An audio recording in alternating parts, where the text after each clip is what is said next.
पद्मासनास्था ध्यायोत्ता श्रियं त्रैलोक्य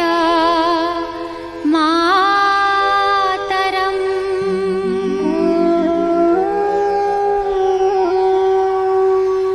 गौरवर्णं चतुर्भुजां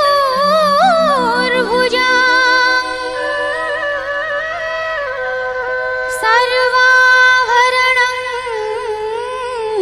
भूषितं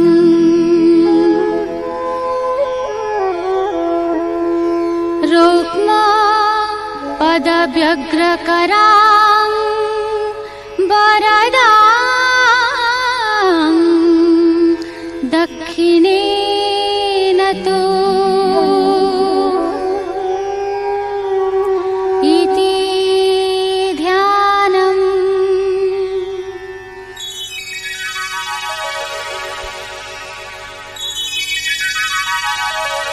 भुवना भावना भव्या कामला श्रीहरिप्रिया पद्मा पद्मालया लक्ष्मीः पद्मस्त्रा कामलेक्षणा क्षीराब्धितनया भद्रा भद्रदा भद्ररूपिणी जया च विजया चैव जयपूर्वा जयप्रदा उग्रा उग्र प्रभादीप्ता शान्तिदा शान्तिदा शिवा तीर्थरूपा तीर्थपुण्या तीर्थदा तीर्थसेविका पुण्यदा पुण्यरूपा च पुण्यकीर्ति पुरातनी पुण्यरूपा पुण्यसंस्था यथा पुण्यजनप्रिया सत्य सत्य सत्यभामा रुक्मिणी कृष्णवल्लभा युवती युवती रूपा युवती चतुरप्रिया पीनस्तनिख्युगमध्या प्रौढा सर्वजनप्रिया तपस्विनी तापसिस्या तपः सिद्धिप्रदायिनी स्वाधा स्वाहा वसट्कारा यज्ञङ्गा यज्ञभुक्सः हेमाङ्गदा हेमभूषा सूर्यकोटि समप्रभा लज्जलीला साधुशीला कुलस्त्री कुलभूषिता महाकुलिनी निष्कामा निर्लजा भूषणान्विता धरणी धारिणी धामा महासिद्धप्रदायिनी मीनातिलोत्तमारम्भा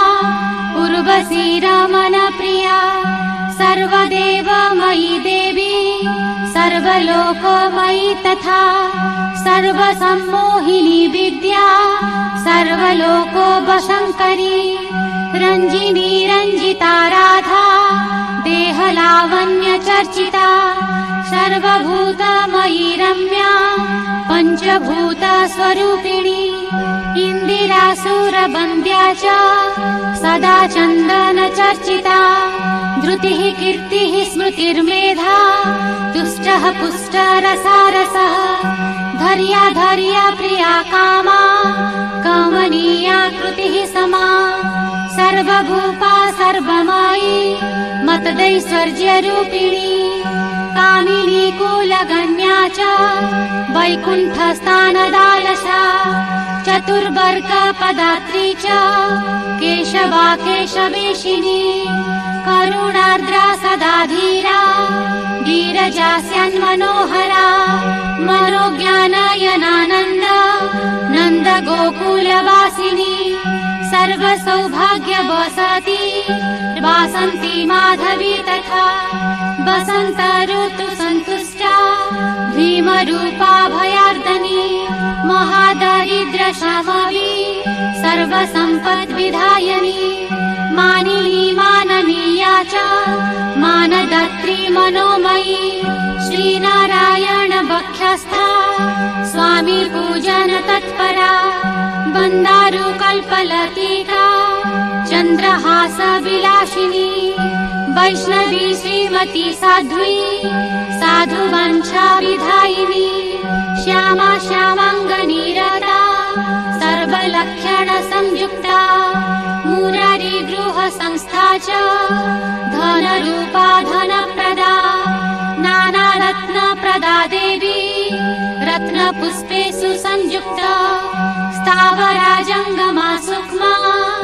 चपला चपलप्रिया सिद्धिदाराज्ञिरूपा च सिद्ध सिद्धि स्वरूपिणी अरुन्धती गायत्री सावित्री वरवर्णिनी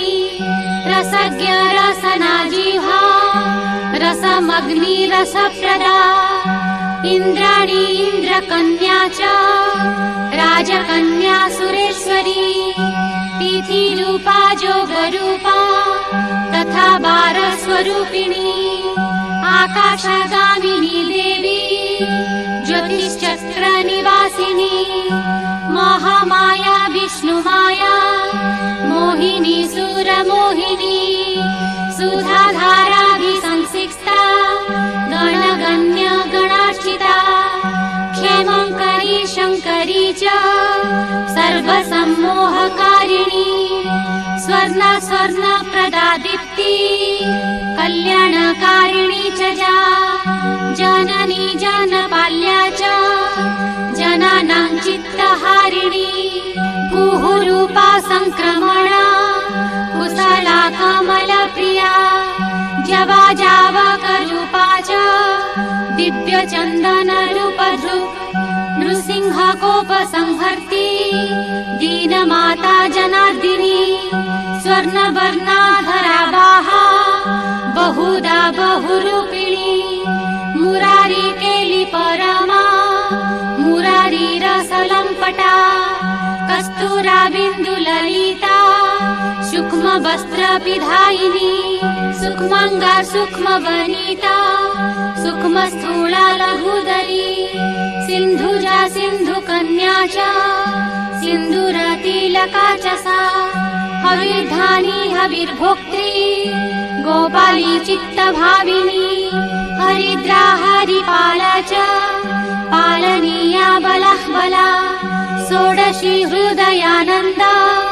बिभृत निवृत्तिस्तथा छिद्रा भद्रा भेदनीया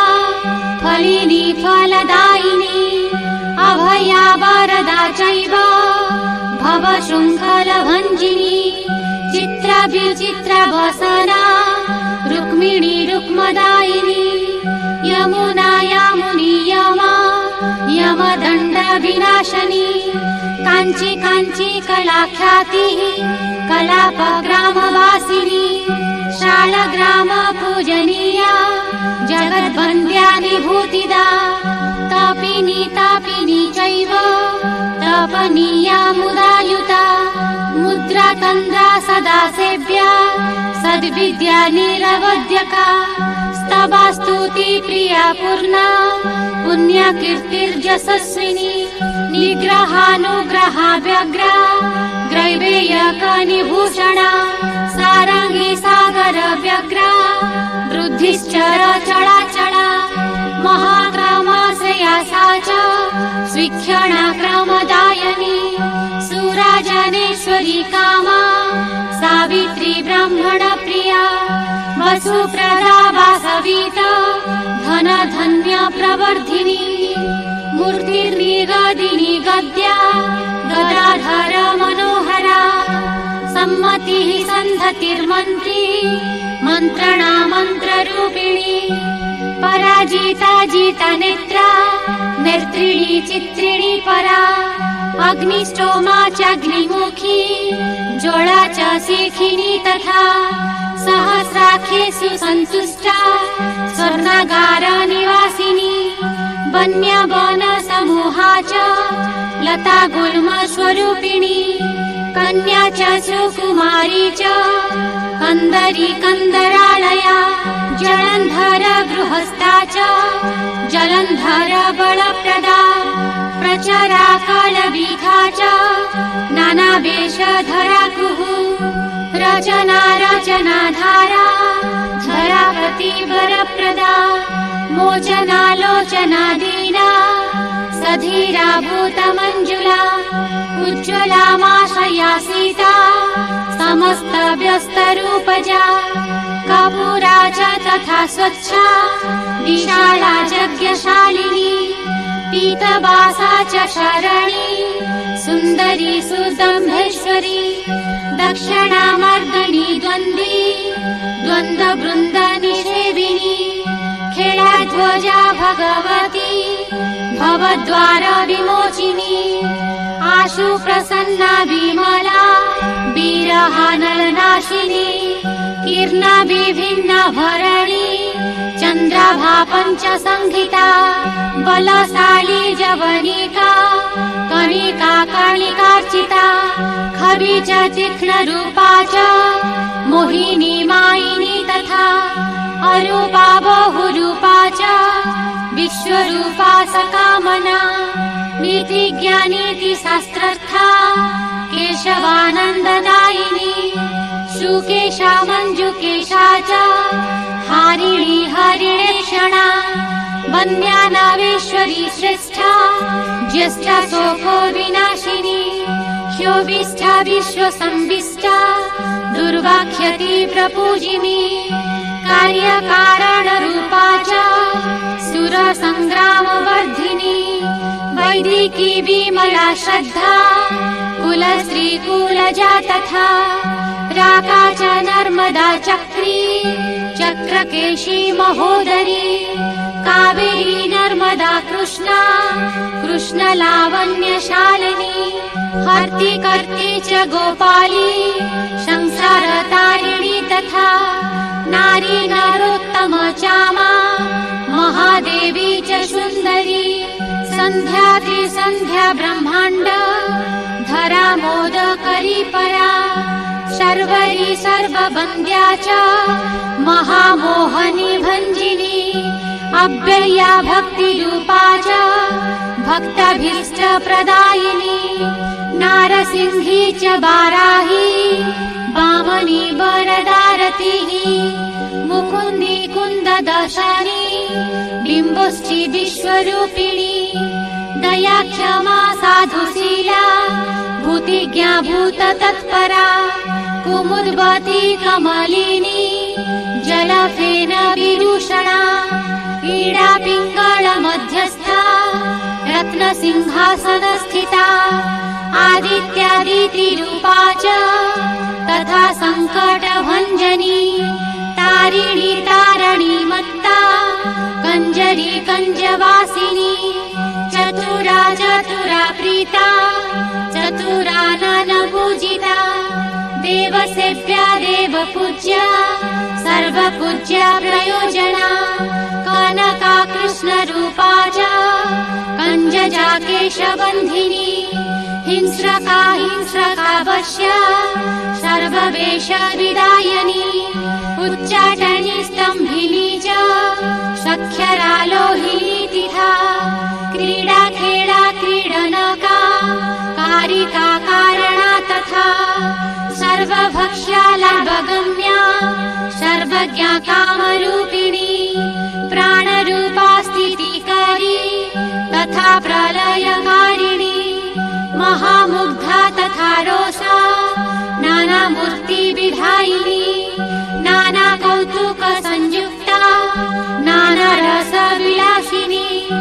रूपजजुर्वा यथा वैश्या वेषाढ्यावेशकारिका शब्द ब्रह्मोत्मिका माता नानादेशेषु संयुक्ता लक्ष्मीप्रदा महालक्ष्मीर्महाभूतविधायिनी जयेश्वरी जगद्व्याप्ता जोगरूपाश्वकारिणी पौर्णमासी च नवमी पंचमी भुवनार्गला निर्गलामर्त्यरूपा च सर्वाभीष्टप्रदायिनी घोषा च सर्ववन्द्या च सघोषा पीठवासिनी शरण्या शरणीया च शरणागततारिणी मणिपूज्या स्वर्णपूज्या स्वर्णिकारविलासिनी विद्याविलिमुखी सुमुखी मन्दहासिनी पीतदेहा कामशोभा शान्तिनी शान्तिदायिनी नलिनी सरसि सद्या शरण्येश्वर पूजिनी हरिजाया कोपिनी च कीर्तदा कीर्तिवाश्रया चन्द्रायणा वाजपेया चश्वमेधा वरातुरा ईक्षणा श्याम विनीता विरमा विरतिः क्षत्रज्ञा क्षत्रशाला च ख्यपातापाख्यपातुरा महती सम्भवा राशि कल्याणी भावुका सुता क्षत्रा क्षीरा क्षता भीता शशीन्द्र सान्द्रहासिनी देविका सिद्धिदा जात्रा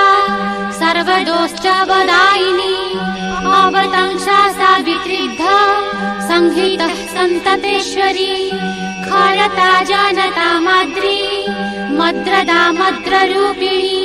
क्षीरोनाशूलभा क्रुद्धा वंशजा वंशवर्धिनी हालिनी हालिनी दात्री कालकण्ठी कलापिनी लक्ष्मीर्नाम सहसङ्कु सहस्र संख्यया युतम् च पठेत् प्रातरुत्थाय दारिद्र्यं तस्य नश्यति गुरुवारे दशम्यां वै गन्धपुष्पादिभिस्तथा पूजयेत् पुस्तकं जस्तु लक्ष्मीर्भवति निश्चला